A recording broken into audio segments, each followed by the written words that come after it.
परम पूज्यपाद निरंतर स्मरणीय पार ब्रह्म स्वरूप श्री सद्गुरुदेव भगवान संपूर्ण भूमंडल में विचरण करने वाले संत महापुरुष और यहाँ सत्संग प्रांगण में विराजमान नर व नारी के रूप में प्रभु जी के परम प्यारे आते हैं।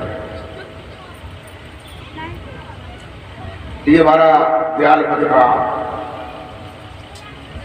पंच दिवसीय सत्संग समागम चल रहा है और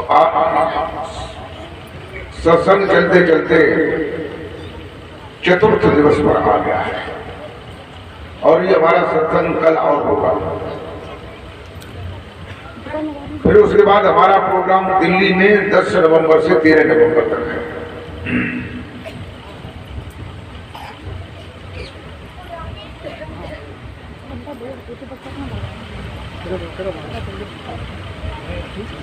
कल मैंने बताया था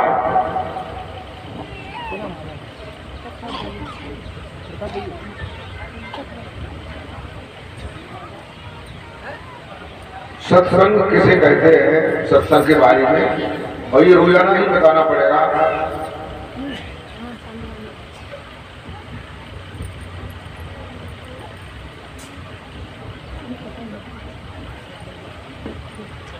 आप लोग बात मत करिए, बात ठीक नहीं, पर सुनिए, सुन लो, समझ लो, जितना लेना हो सौदा ले लेना, न ले वो इतनी पट्टी।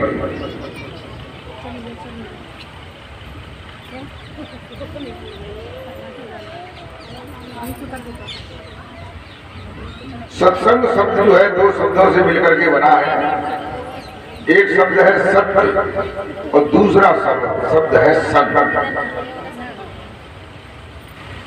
इन्हीं सत्य का हम संग करें। तुलसीदास जी ने ये बताया है कि बिन सत्संग विवेक न होई, राम कृपा बिन सुलभ न सोई। बिना सत्संग के विवेक जागृत नहीं होता है और बिना विवेक के भक्ति का प्रादुर्भाव नहीं होता और भक्ति के बिना जो है ये मनुष्य जो है पशु और पक्षियों के समान है।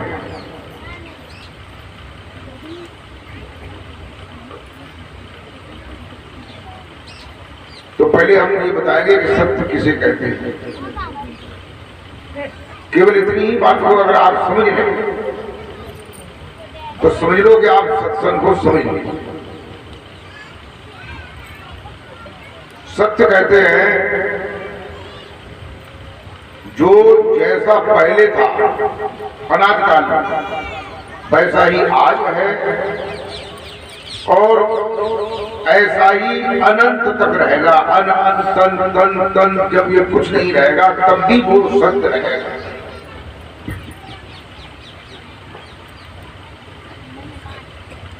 तो ऐसी कौन सी चीज है जो कभी विनाश को प्राप्त नहीं होती है? ब्रह्मा विष्णु महेश जी जो है प्रगटते हैं और कल्प कल्पांतरों के बाद जो है उनको भी बदलाव करना पड़ता है। इंद्र भी बदल जाते हैं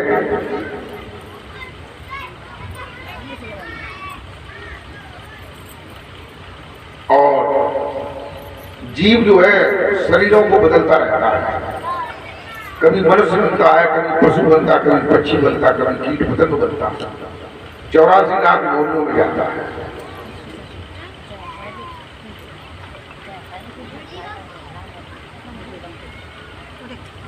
मनुष्य शरीर एक ऐसा शरीर मिला है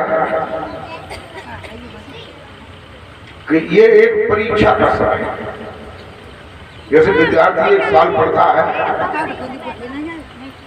फिर उसकी कुछ टाइम तक परीक्षा होती है, इम्तिहान।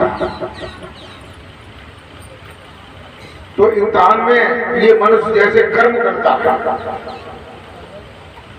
गोस्वामी तुलसीदास जी ने ये बताया है क्या बताया?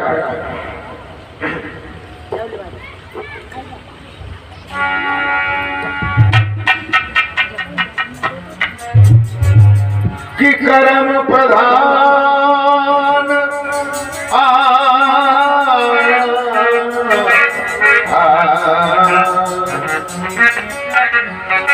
कर्म प्रधान विश्व रचिना, कर्म प्रधान विश्व रचिना,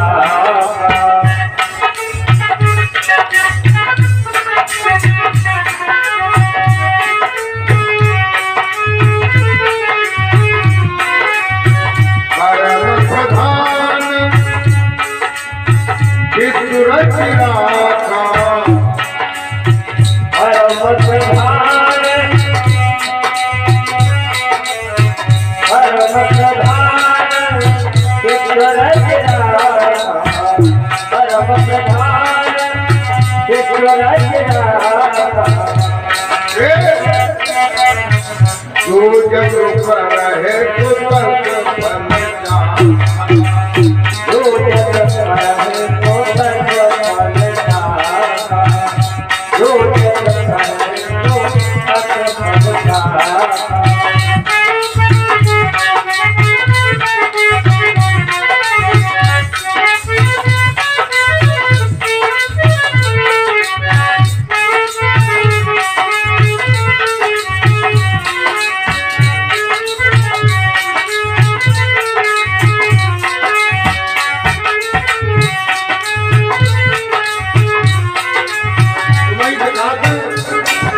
जो बैठे हो नीचे बैठो।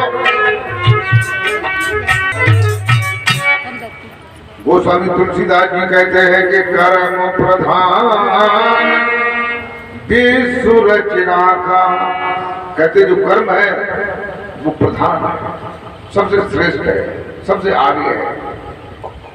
इसने कर्म ने ही विश्व की रचना की है। विश्व में ये जो भी दिखाई दे रहा है,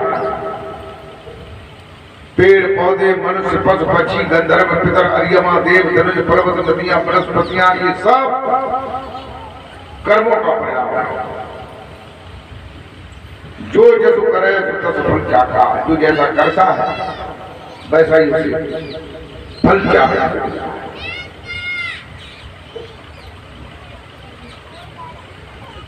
कर्म जो है वो कर धातु का शब्द है, जिसमें इंद्रियों और अंतःकरण के द्वारा किसी कार्य को करने से अभिप्राय होता है, क्रिया से अभिप्राय होता है। क्रिया कर्म, उससे फिर बनता है संस्कार। कर्म जो है 3 प्रकार के होते हैं। आज मैं आप लोगों को कर्म के बारे में बताऊंगा। कर्म 3 प्रकार के होते हैं। कौन कौन से? एक होता है सुकर्म, सुकर्म माने अच्छा कर्म, और एक होता है कुकर्म, कुकर्म माने बुरा, और तीसरा होता है विकर्म। विकर्म का मतलब जानते हैं आप? विकर्म का मतलब होता है विशेष कर्म, जिसमें क्रिया है परंतु कर्म नहीं है, ऐसा है। उसके बारे में मैं बताऊंगा। जैसे कुकर्म किसे कहते हैं? कुकर्म कहिए या दुष्कर्म कहिए। जैसे किसी को किसी की चोरी करना, बेईमानी करना, किसी को गलत दृष्टि से देखना, किसी को प्रताड़ित करना, किसी को किसी भी प्रकार का तन से मन से धन से दुख देना। कहते हैं कि 4 वेद 6 शास्त्र में बात मिली है 2, सुख देवे सुख होता है, दुख देवे दुख। तो कुकर्म करने से जो है पाप बनता है। और सुकर्म करने से पुण्य बनता है। सुकर्म कहिए किसी की मदद करना, गरीब की मदद करना, कमजोर की मदद करना, किसी को न सताना। किसी को कोई अगर सता रहा है और तुम्हारे अंदर फल है तो उस सताव को रोकना।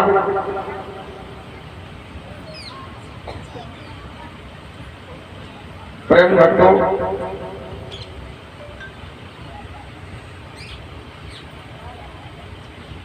सुकर्म का मतलब होता है दान करना, पुण्य करना, जप करना,